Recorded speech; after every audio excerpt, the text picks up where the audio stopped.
Okay.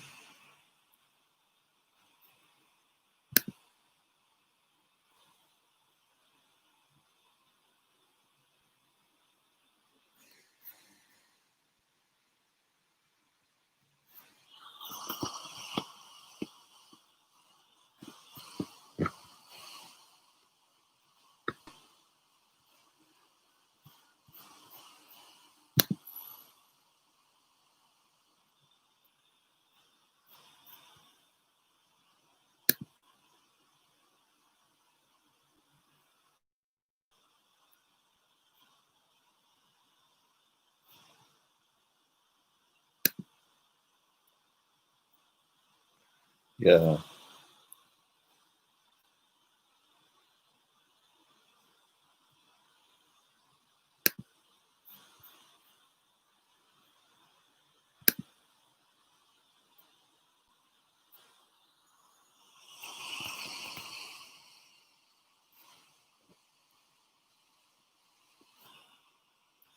Okay.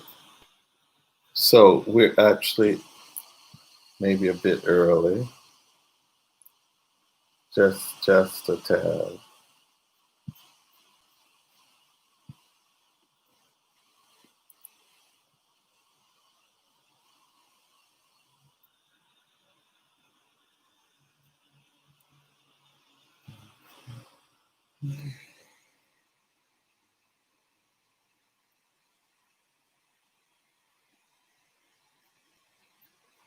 Well, at least we can hear you better. I can hear you fine. You're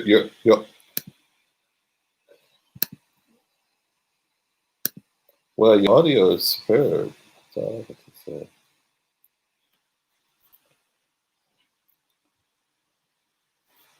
course, we don't know what it sounds like after, but yeah.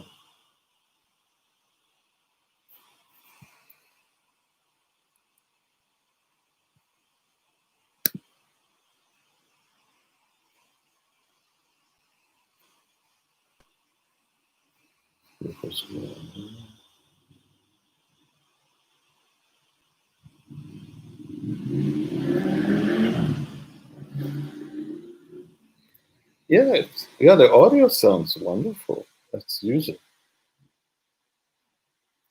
yeah, just just depends. Because I'm actually doing a double thing. Well, it says, well, I'm also doing concurrently with YouTube, my studio live. Yeah, I've got you on YouTube because I can record it on YouTube. Yeah, I thought you might want to know. And so, if I didn't blow it, it should be cool. Oh, eccolo, Anna Elizabeth. Ciao. How are you? Okay, so what did I want to put up on this? This is like, okay, so you can't hear us? Okay. Can you-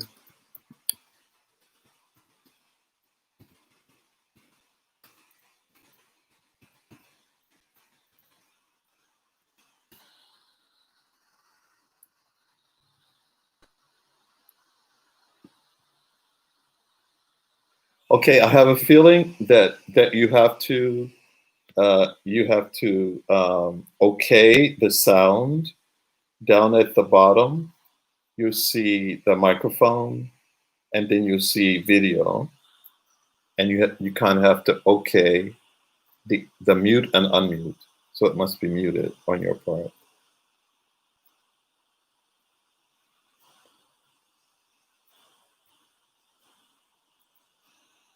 Okay. Hallelujah. Hey, Christine.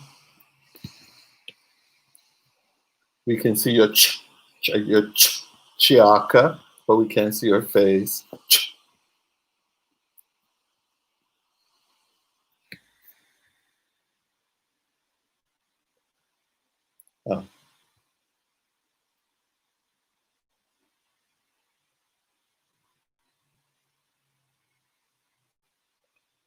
Yeah.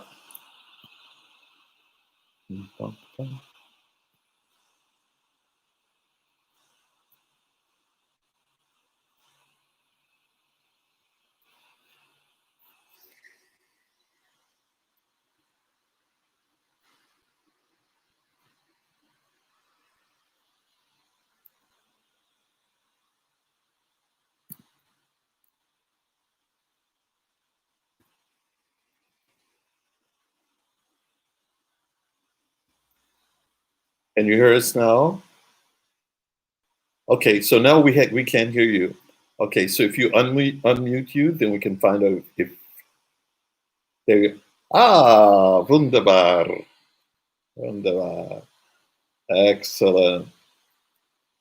We're making history now. Yeah?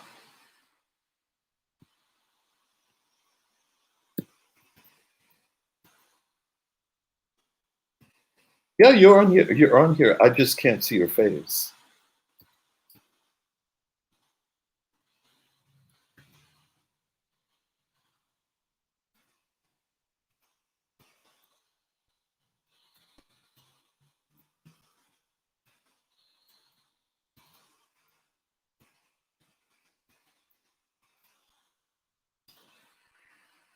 That's my brother John.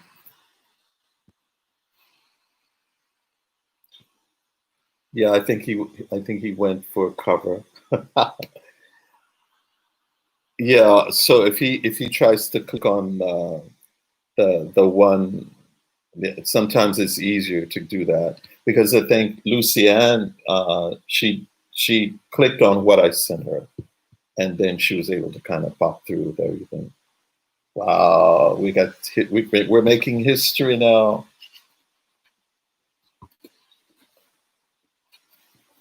Really?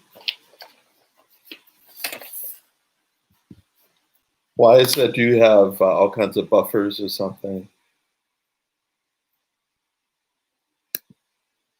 Okay.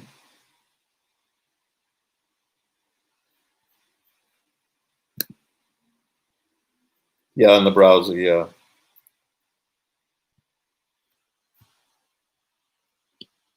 Right. Right. And you might have to do hmm.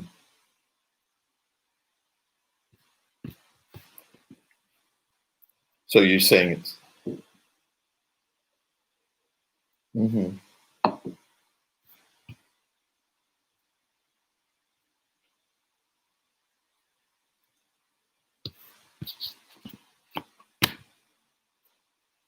Okay. Okay, definitely hear you. We can definitely hear you. Okay, there's Brenda Brown rooms. Hey girl.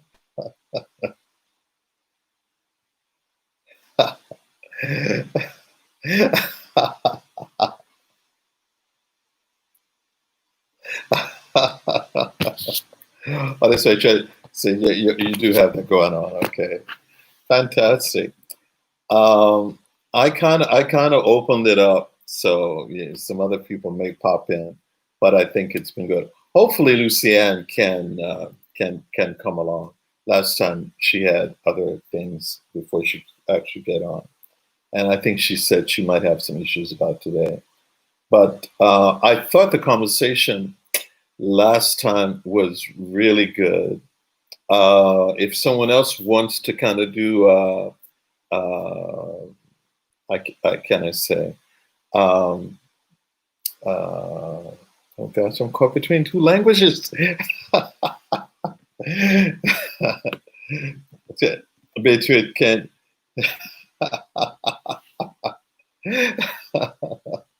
Well, in Italian we say riassunto. So we would have a review of just kind of what we talked about, and well, maybe I'll just cut to the chase. Okay, so our theme here is social and musical evolution.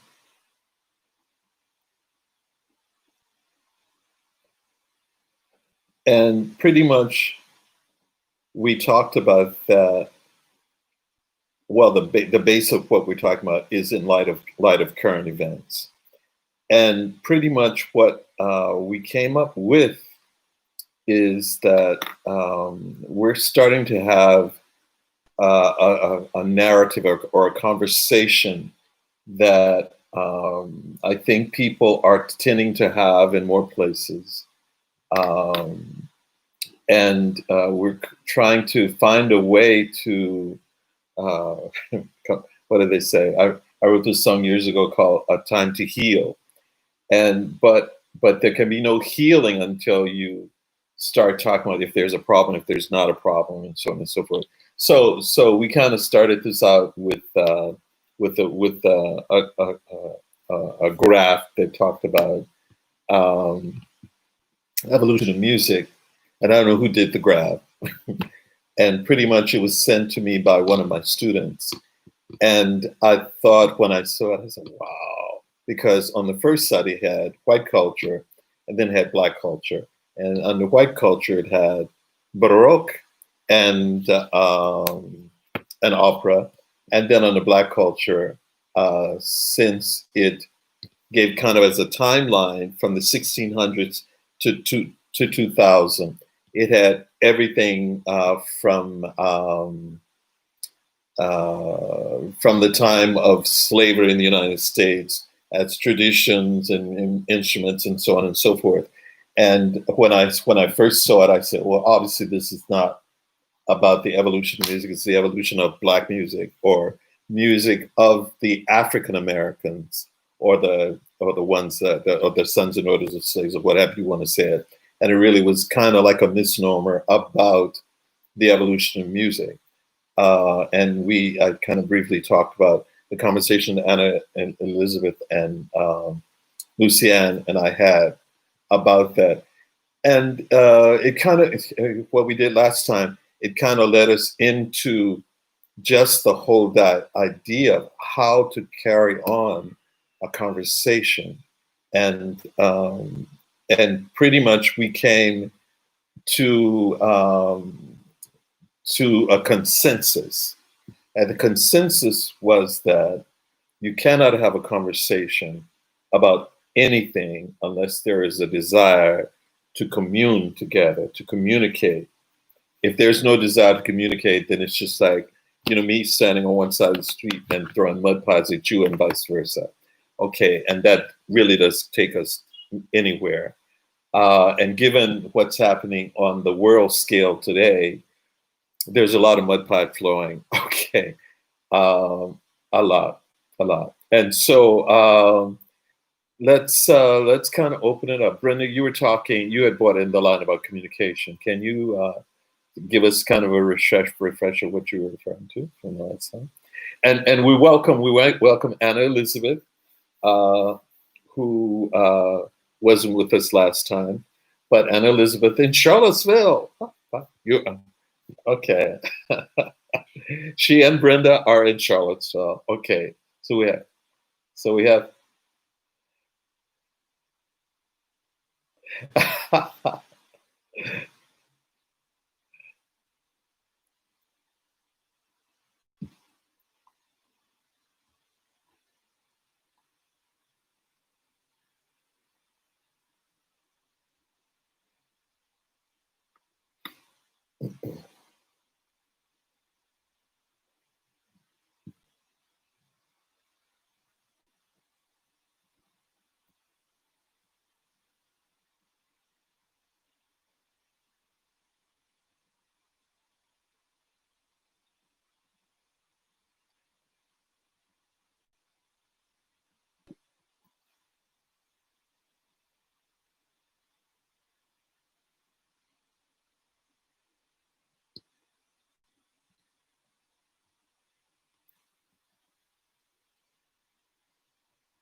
Okay.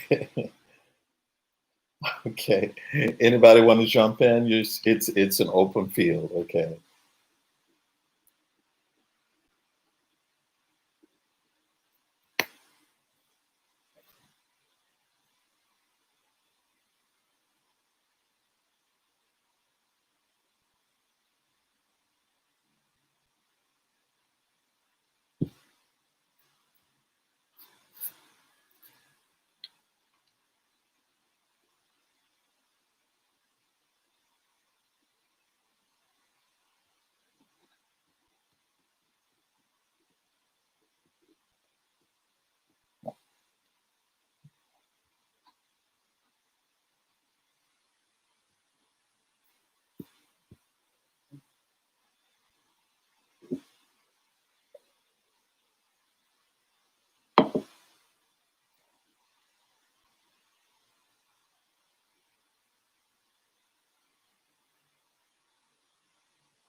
Okay. Okay. For those of you that will hear this at another time, that because we are recording it, our theme is social and musical evolution. And so, in preparation for getting into the meat and potatoes of the situation, we were saying that in order to really get a grip on the evolution part, I decided that we should look at the societal things first. And in the sense of society, what I strove to do is to find, or to say that we needed to find, if we wanted to talk about the social evolution, we needed to find a common ground, a community, a commonness about ourselves, a sense of humanity that puts all of us on the same level so that we can communicate and that we can dig deeper into it and further understand really what's actually happening on the world stage, because there's a lot happening. And personally, I'm sometimes I just don't want to get into things with this. But as a pastor, you're kind of forced, you're kind of kicked in the shins or dragged by the nails to the conversation, and then you find out that what's got to happen is people just have got to breathe. Okay, it's interesting that I'm hearing in so many different situations, time after time, the lack of the possibility of breathing, and it's which is the real common denominator of what makes us all human beings is, we take in oxygen and we expel CO2, and so this is kind of like.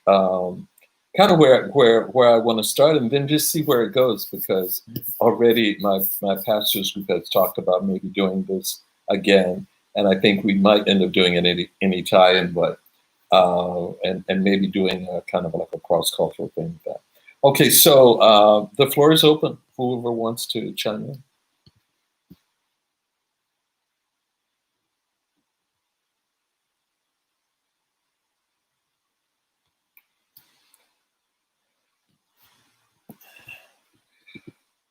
Um, how can I say it?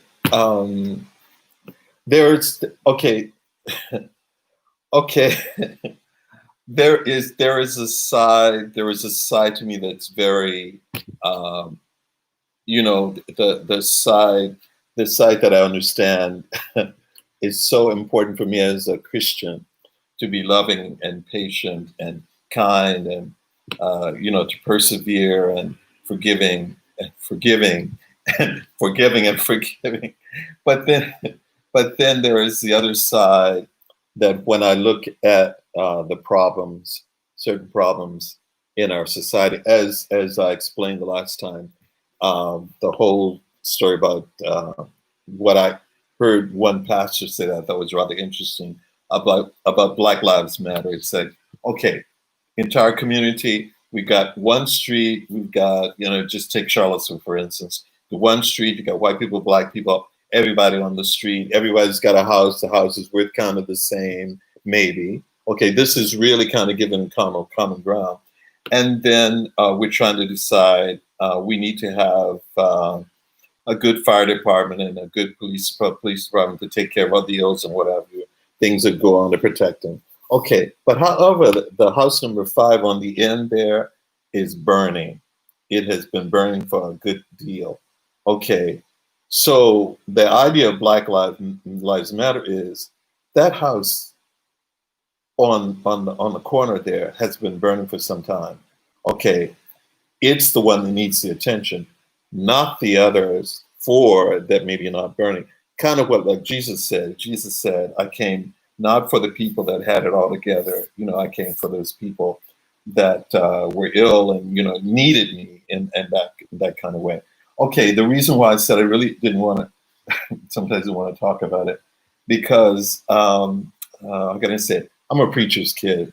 Okay, and I came up at a time where there was Malcolm X and Martin Luther King and all those other people. And people would never believe it. But I didn't have Dr. King, his picture on my wall. I had Malcolm X's picture on my wall. And I was like, to this point, by any means necessary, I am tired. I'm raging. I am raging because I'm through with it. I'm through with it. It's to the point for me in general. I grew up as an asthmatic, and the rage was just taking over so much that I became even more ill with my asthma. because for some of us that have it, exactly. For some of us, asthma is unspoken anger, and for me, it was definitely there. It was like, by the time I really started to embrace how can I deal with the anger that I feel? How can I deal with the rage that I feel? I was doing myself out home, so I decided after having that experience, I'm never gonna do it again. I'm not gonna do myself bodily harm. I'm gonna express my anger, and I'll find a way to channel it. So, what my tendency is that if I have time to kind of do what we're doing now, we sought to have a common ground, okay, respect for each other, something in common with the people that are there. Like I said, I met everybody on different situations. But there are times, and maybe Christine, you've seen it. There are times when I'm just like a raving maniac. I'm just like, I am through.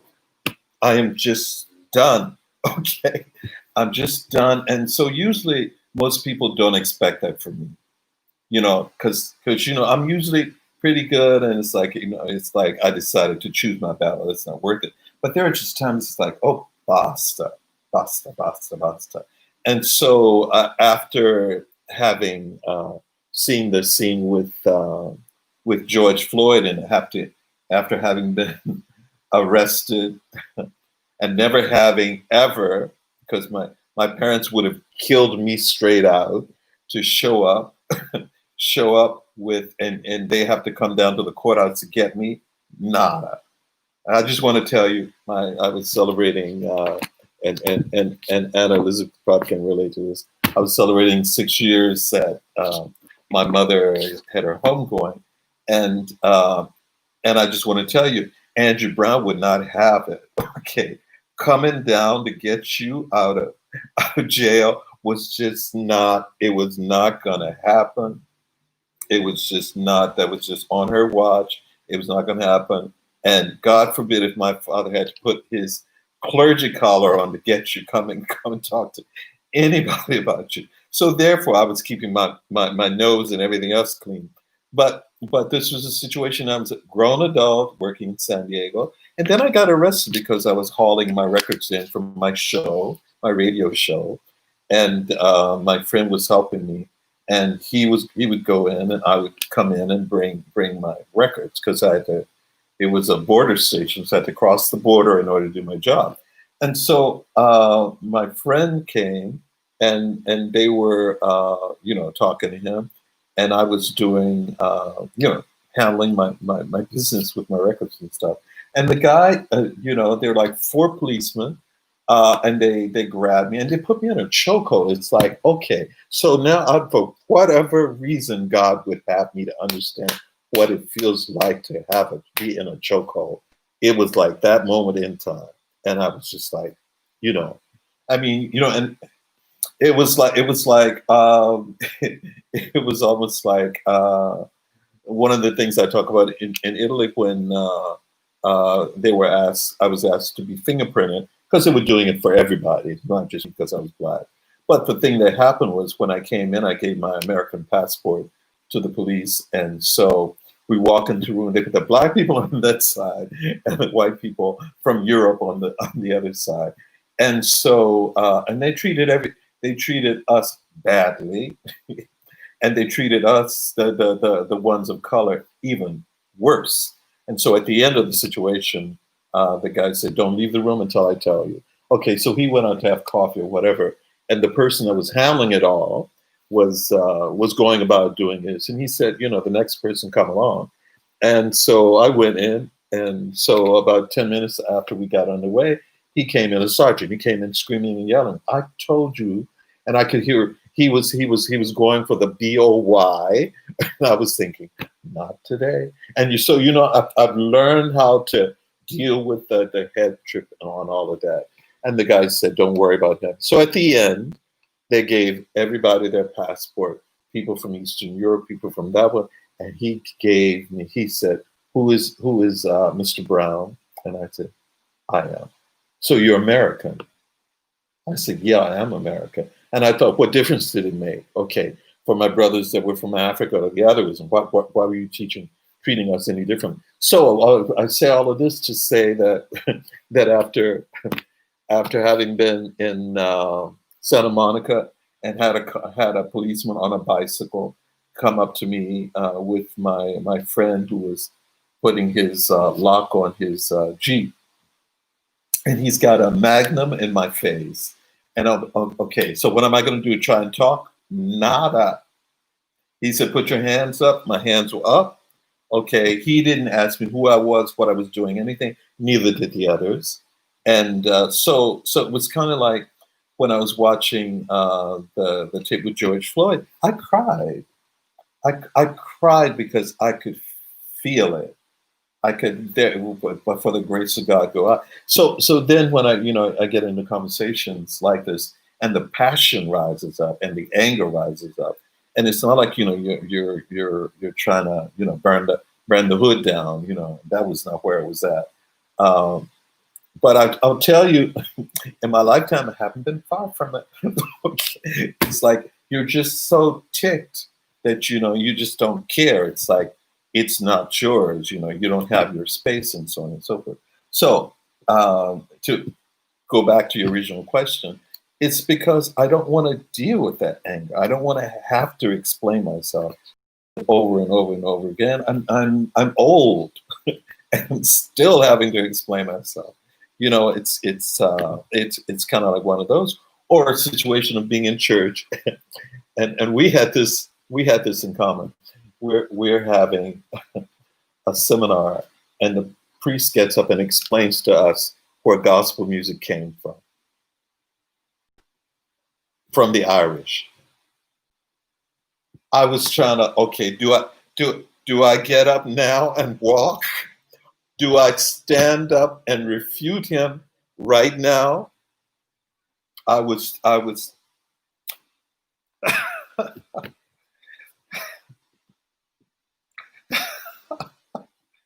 well, we were. Christine can tell you, we're all in shock. First of all, because we were the serving choir, and then we realized that we were second tier. Okay, and then the regular choir, which they said wasn't going to be serving that morning, was in the main part of the church, and so we said, okay, there are a lot of us, so we can handle that. Okay, then we were pushed kind of over to the side. And then in the middle of that, when he took scripture first, and I was thinking, oh God, give me strength. God, you see, because I'm telling you, I have had, yeah, yeah.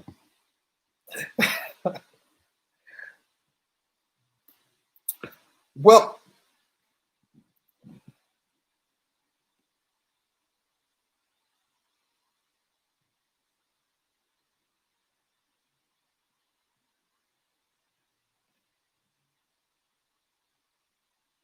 right.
Ah,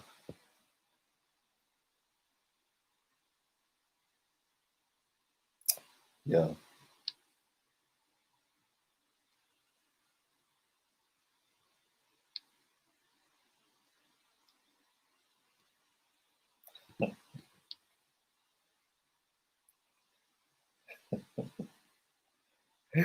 Okay.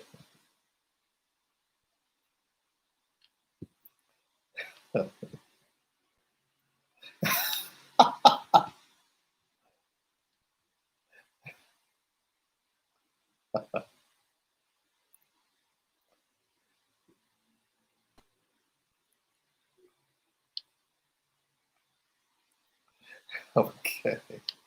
So, Christine, do you want to say something?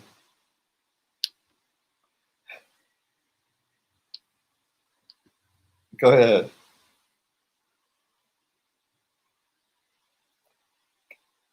Can we turn you up a little?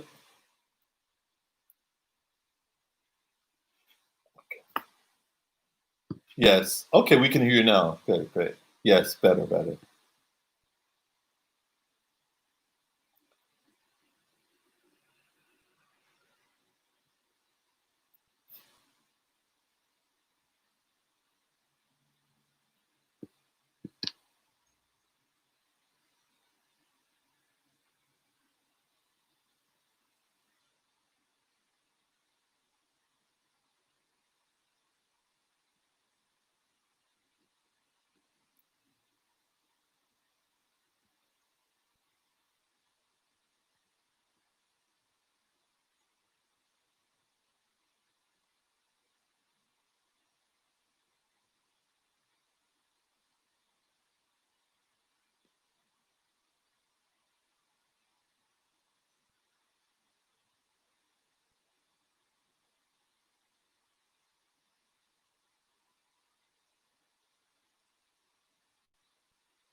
Mm.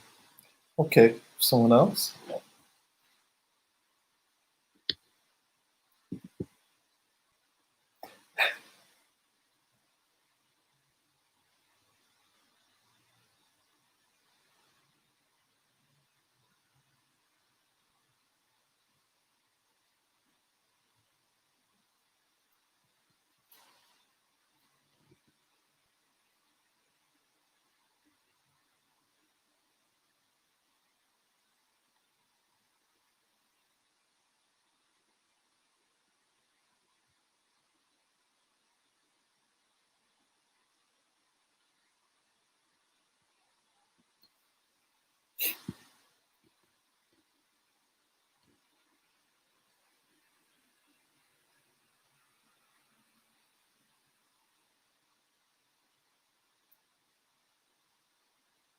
Mm.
Okay.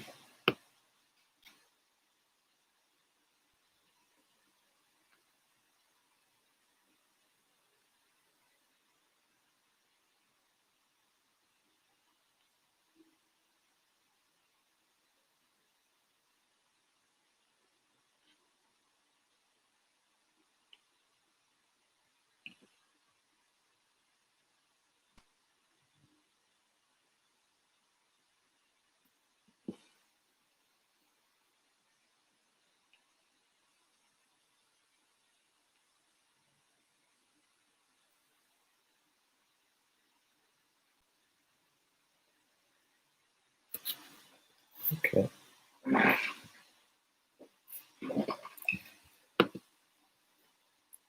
Okay. Uh,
and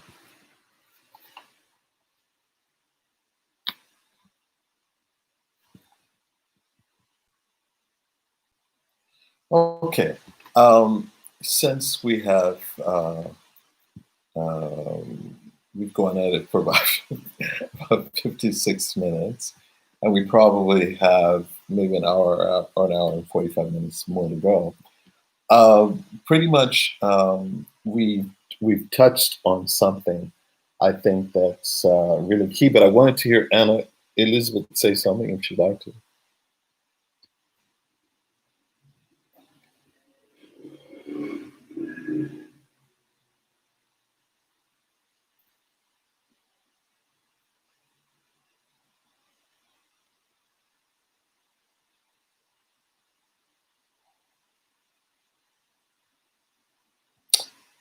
6 years. Yeah,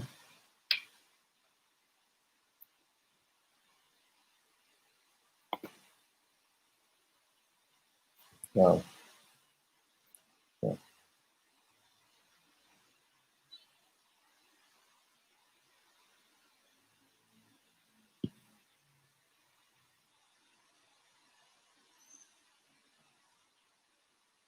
Yes,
Yes.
Okay.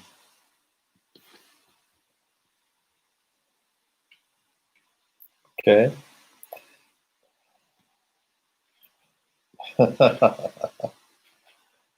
Okay. Okay. Okay.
No.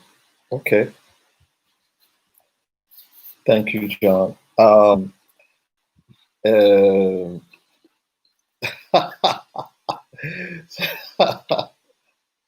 okay. So if I could bring this around before I bring Marilyn in, because I want her to have something to say.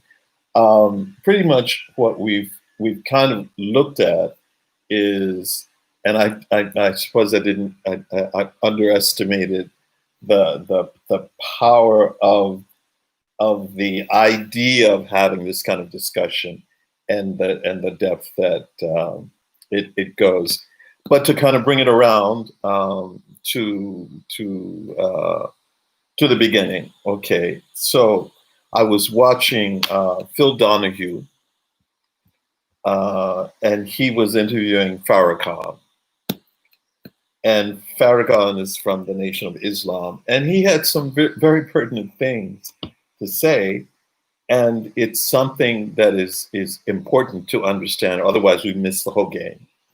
Okay, when the Declaration of Independence was talking about all men created equal and all of that stuff, that wasn't talking about people that had this kind of bronzatura, that were tanned in this kind of way.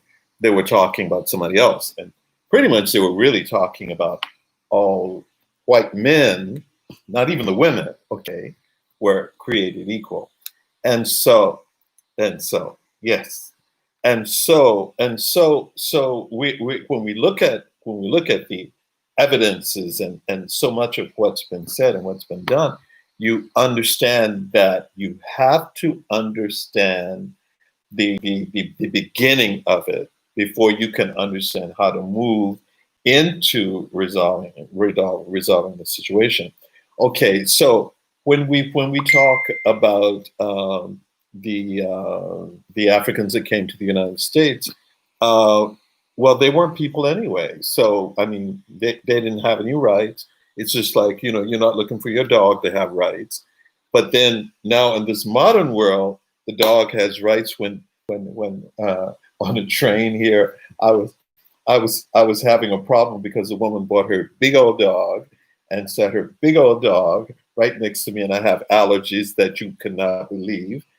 And I asked the train guard. I said, "Can I move to another car?" And he said, "Well, the dog has rights too." And I'm saying, and I asked him, "Did the dog pay for that?"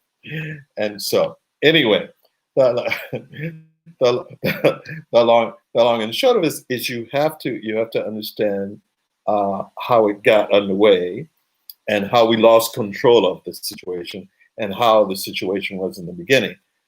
So Farrakhan is really good. He was excellent about making it clear to me that you're operating in a situation that was not intended for you. Okay, I when I began to understand that, then I began to understand what Anna Elizabeth said. Okay, I'm working in the investment industry.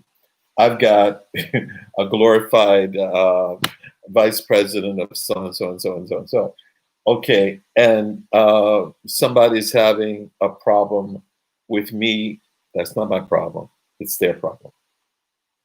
And then you start to identify. You start to move the way. And part of the thing I believe that happened with the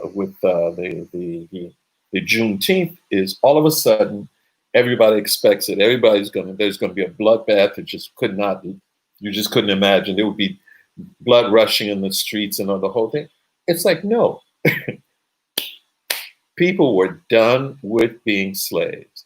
They just wanted to be free. They could care less about trying to stab somebody on the way out the door. Okay, they just were more interested in embracing what that freedom was all about. And so, what we have in this particular conversation, we have actually come full circle on the social side of it because we were struggling to find a way to find community and find connectedness and finding a way to discuss some difficult things uh, and in a way that doesn't say, well, you're guilty and you're guilty, you're guilty, that whole thing. We're trying to find a way to understand the problem. What is the problem?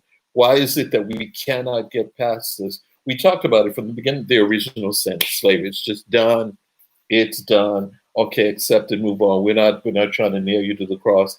And so when somebody said, I'm sick of talking about it, I don't want to hear it anymore. It's Black Lives Matter, well, White Lives Matter. And so they went on and on and on and on. Then somebody spit on that same person who was in in the park walking their dog, and they asked them to put the dog on a leash, and she lost it. She lost it and spit on my friend. And he said, well, I was devastated by that. I said, okay, so now you can understand exactly what every single person, woman, man, people in this country go through when they have a situation, when they've had it up to there. Okay, it's like you've had it. You've had it. Okay, this is where, this is why you can empathize with the other people that are going through the same thing, because they're devastated because of all the things that have accumulative happened to them. And so there is pain enough to go all around this. But the problem is you need to understand that we are all on the same. We're all human beings. Okay, and this problem is not going to fix itself until we all do some ownership on it. And then we start to move away from it. And then, and also it's where we have a conversation. And the beauty of, I find, especially this talk with Anna Elizabeth, was that her mother reached out to me on Facebook. And the year before I met her mother, and we talked for about maybe 3 or 4 hours in a Barnes and Noble bookstore. Okay, so I had met her mother with Lawrence Ferlinghetti when he came to Florence to open a City Lights bookstore that, they struggled, but they really could. It was more of an American concept. Anyway, and so we shared a lot. And one of the things that she shared was she hoped the possibility of us being able to share the music together. Okay. And the thing that happened was when I found out about her mother passing, I was devastated. And I had a graduation that I was not intending to go to. And so in my prayer was like, you need to go to both of them. Okay. And the way God worked it out was that I went to the graduation, and then I had a chance to spend some time with my mother then, which was this was all in 2014. And then I found out that my mother had passed, and then I was coming back. And then I said, then it was like, okay, you have time. You have time to go and celebrate Juneteenth's life. And so I thought, wow, the mothers are working today, because, the whole thing was this. My mother always loved the music, and she was big on sharing it. And then I felt like it was like the divine appointment that said, you need to celebrate with June, and you need to celebrate with Anna Elizabeth for the life of June. And I'm offering the opportunity for the two of you to share and be healed from the life of your own mom. And so here we are 6 years later, and it's almost like the mothers have called and said, it's now time to talk. Okay. And what I got from both of the women was like, they were very strong women and strong-willed women, and they wanted to say what they wanted to say, and nobody was going to stop them. Am I right? Okay, nobody was going to stop. I know Angie Brown was like that. She was going to say it even if it killed her. Okay, and so I feel like the commonness of our needs to be who we are destined to be have come together with our need to heal, either by coronavirus or whatever else that's going on. And God just said, okay, stop the world.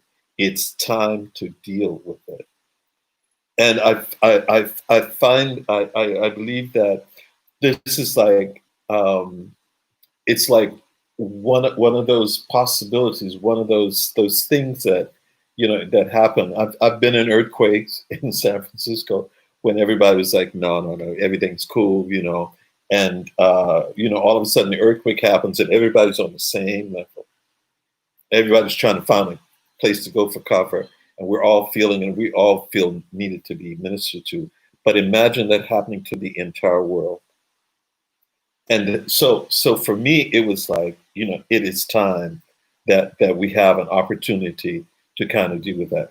Before saying anything else, I'd like Marilyn, if you want to say something, if you're still there. Okay. Yeah. Okay. Would you like to say something? Because I don't want to.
Yes.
Mhm.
Okay, so this is where I want to go with that.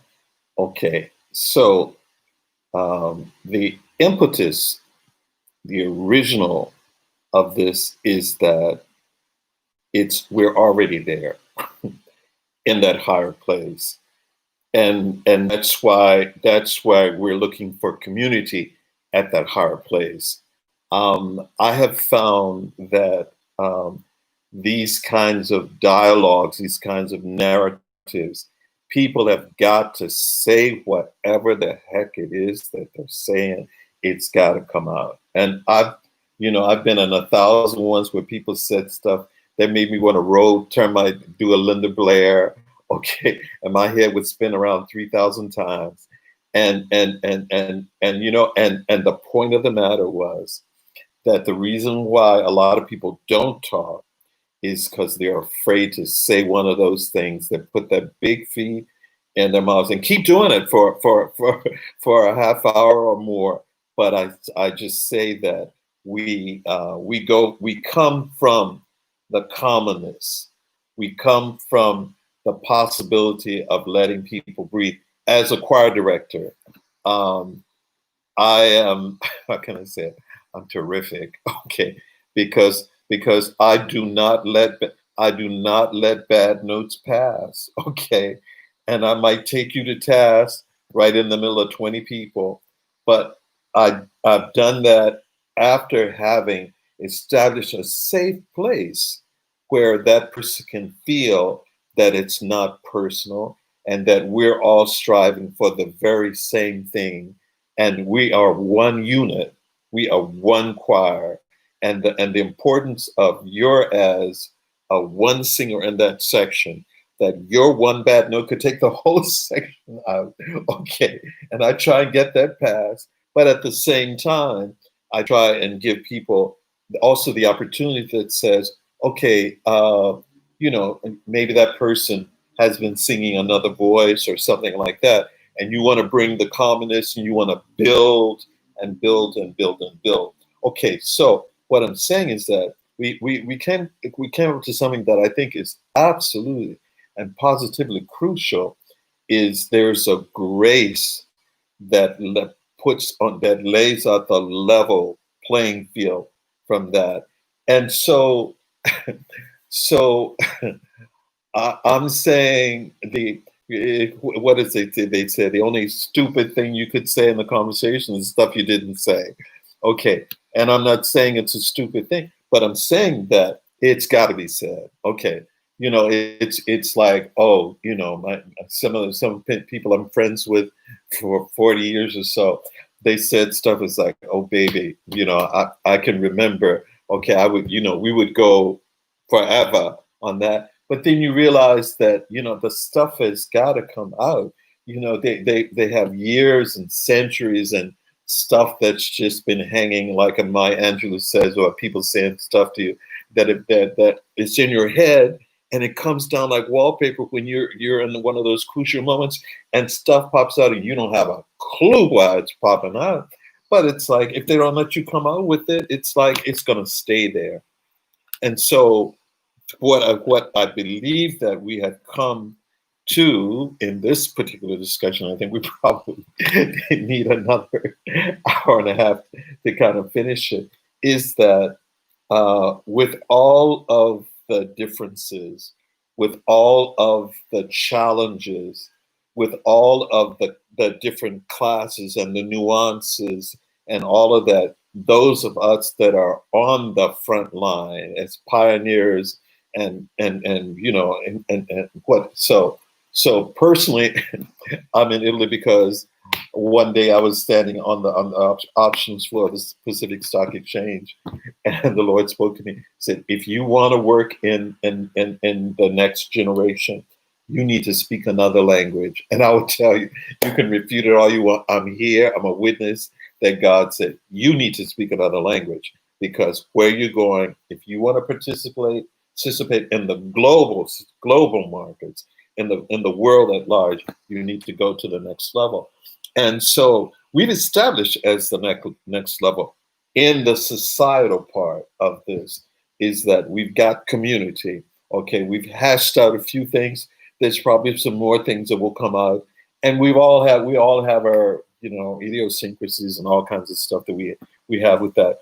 But we've come out with something that talks about that's really crucial. And since I'm a pastor, I talk about grace all the time.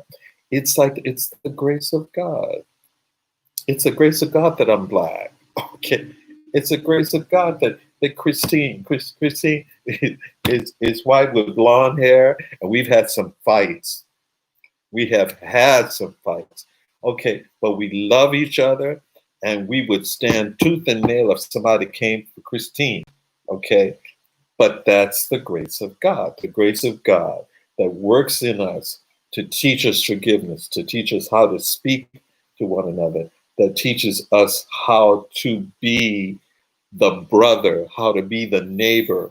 So we talked about the last time that we're talking about a situation where it's like the Samaritan. Okay, so we identified that the priest saw the Samaritan, saw the guy hurting, and he decided to cross over.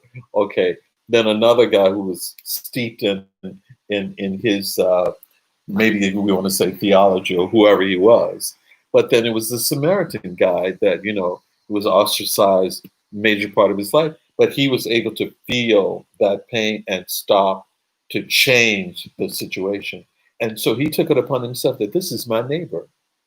And so what we're saying is that, okay, this is my neighbor. It's like, how can I say? It's almost like June saying, okay, that's my daughter. You're my neighbor. Okay, I entrusted you with her, and my mother's saying the same thing. We come to these things that are so spiritual and so strong that they can't help but boost us up to a higher level. And so what I'm saying now, as as we're at uh, almost 8:30, okay, is that it? Okay.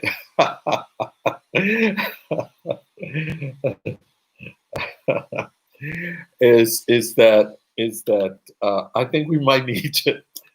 Well, I think that we might have to add another page to this discussion, and I don't know if we want to do it next Friday. If people want to do it next Friday, I'm kind of game for that, because I think we've hit some major strides with it. But What? Why next Friday?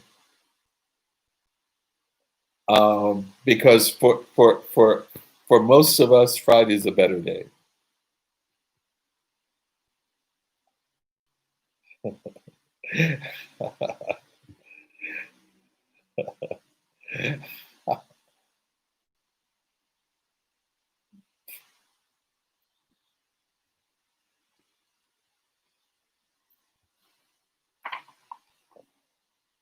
Yeah.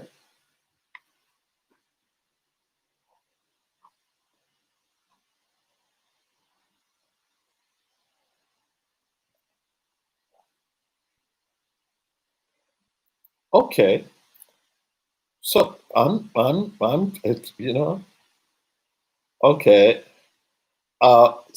it's, okay. So this is kind of the story that we might be able to do a Wednesday. So anybody else has a problem with Wednesday?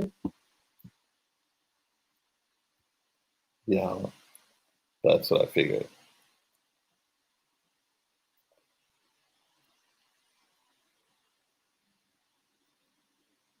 Mhm.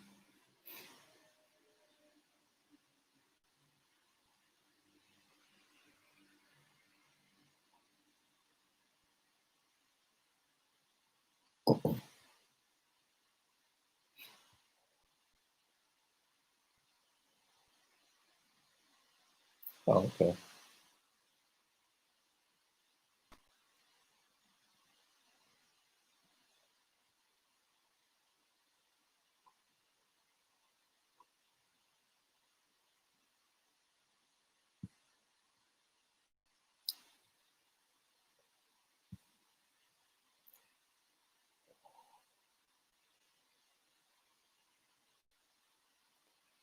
Okay. So if I can move to the chase.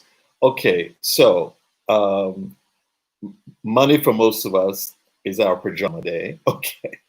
So so so so so so for the pastoral staff, and maybe Christine is a tad different, but for for the rest of us, it's sacrosanct. So that leaves Tuesday and Thursday.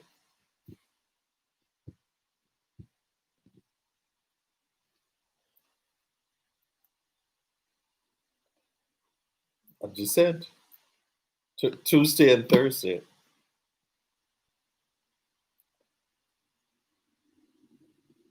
Okay. So you oh, okay. So say what? I I I I no no no. So Thursday is off the table because, well, part of the reason. Okay, I don't want to go through this with the rest of it. Okay, so Thursday's off the table, so we have Tuesday. Okay, so Tuesday, is Tuesday good for everybody? Okay, to your time. Okay, so we could conceivably back it up. So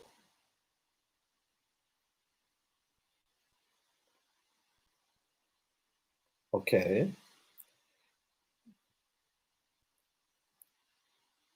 it's 1 to 3. Okay, okay, that's East Coast time. Yeah. Okay, okay. So we kind of need to hear from Barbara. Is that good for you?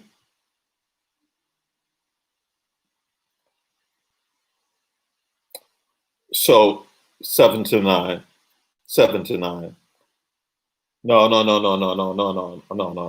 No. So it's for us. We're talking 7 to 9 in the evening on Tuesday. Okay, good. Okay, Christine.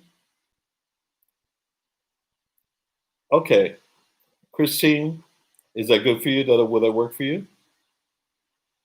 Okay. And Elizabeth, you said one's not good for you, but two is?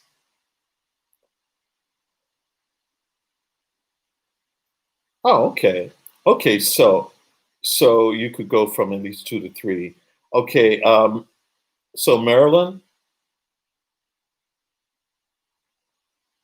Oh, okay. Okay, so you go from seven to eight. Okay. Okay.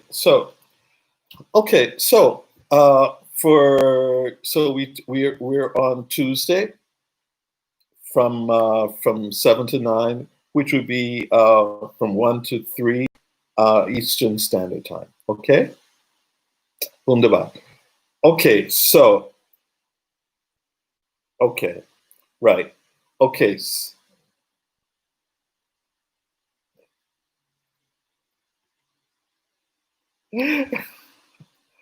Okay. Okay, so here we are. Okay, so our next meeting will be on Tuesday. Hopefully, Lucianne will be able to participate, and so I'll send feeders out, and then I will have another poster made so that we continue the conversation. I'm very pleased that we've been able to talk as much as we have.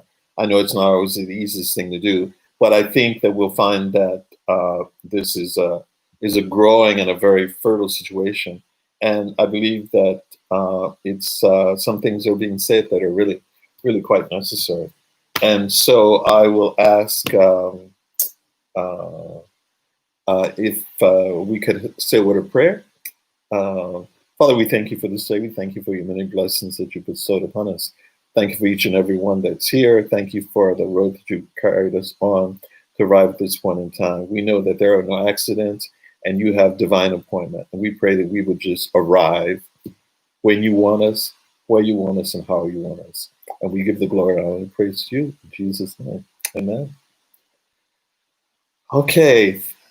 Thank you very much.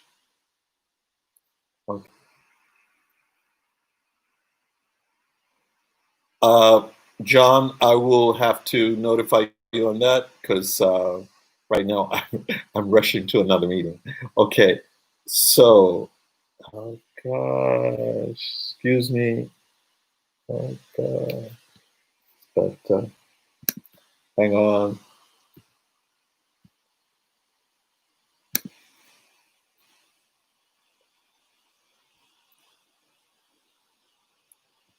Hello, excuse me. Hello, hello, hello, hello, hello, hello.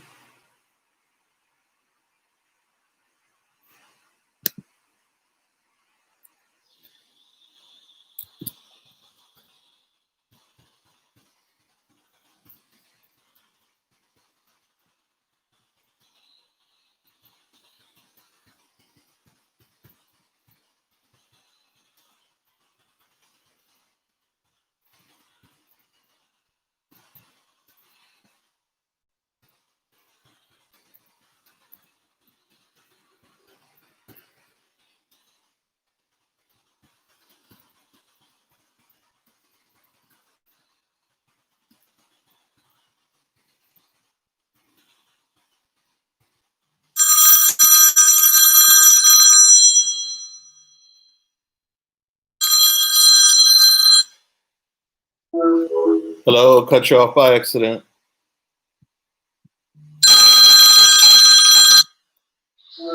Hello. Hey, yeah. Yeah, I got cut off know by you got accident. another meeting. You got another meeting, right? Yep. Anyway, we'll talk. Oh, that's right. It's midnight for you almost. Anyway, we'll talk later. I thought it was good. Once I finally got my stuff going, what's going on with that? I used the second computer. Anyway, so okay. I'll talk to you soon. Okay, thanks, John. Okay, love you too. Bye. All right. All right. Okay. All right. Ciao.